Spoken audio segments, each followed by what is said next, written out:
adik-adik semuanya, Siamo Tutti Fratelli. Hari ini kita akan belajar tentang materi pertolongan pertama yang akan disampaikan oleh kakak-kakak kita. Silakan untuk materi bisa dilihat di sebelah ini. Penilaian respon patah tulang dan luka bakar. Penilaian pada penderita. Langkah-langkah penilaian keadaan penolong, korban, dan lingkungan. A. Bagaimana kondisi saat itu?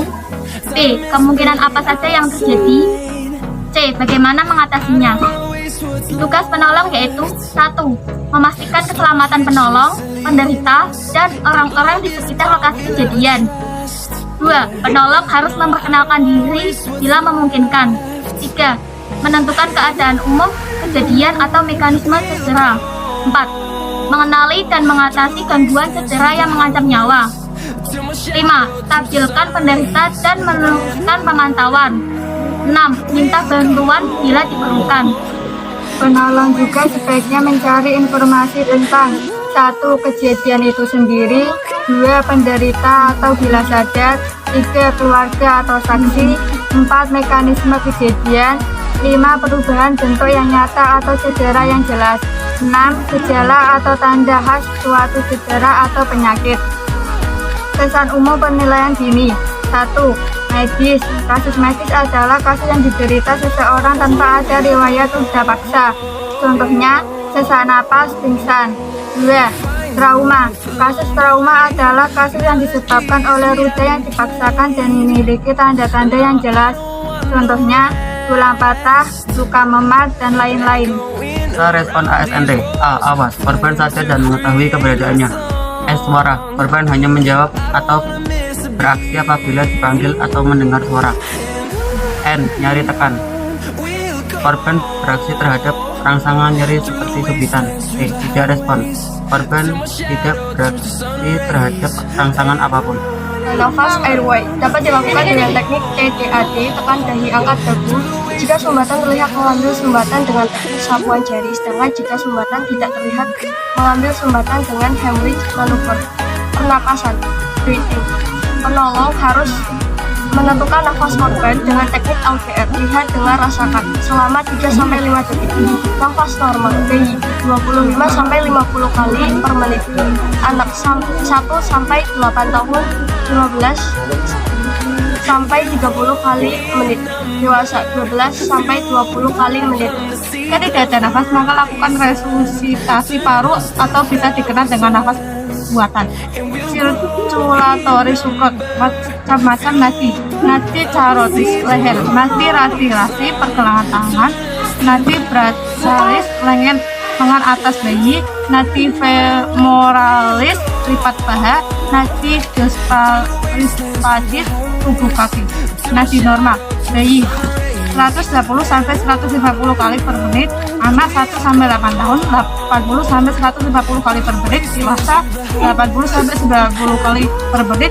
Jika tidak ada nadi, maka lakukan RJP, resolusi jantung paru. Pemeriksaan fisik. P. Perubahan. Apakah ada perubahan bentuk pada bagian tubuh korban? L. Luka. Apakah ada luka terbuka atau terlihat jelas pada tubuh korban? N. Nyeri. Apakah korban merasakan nyeri pada saat tubuhnya diraba atau ditekan? B. Bengkak. Apakah ada bengkak pada tubuh korban? Pemeriksaan suhu. Gunakan punggung tangan dan warna kulit perlu dinilai. 1. Pucat. Dapat terjadi akibat gangguan peredaran darah. 2. Kemerahan. Terjadi karena tekanan darah tinggi, keracunan alkohol, luka terbakar, demam, penyakit infeksi. 3. Kebiruan atau sianosis. Kurangnya oksigen dalam darah. 4. Kekuningan. Sering merupakan tanda gangguan hati atau liver. 5. Biru kehitaman, tanda peredaran darah bawah kulit. Riwayat penderita. 4. K. Keluhan utama.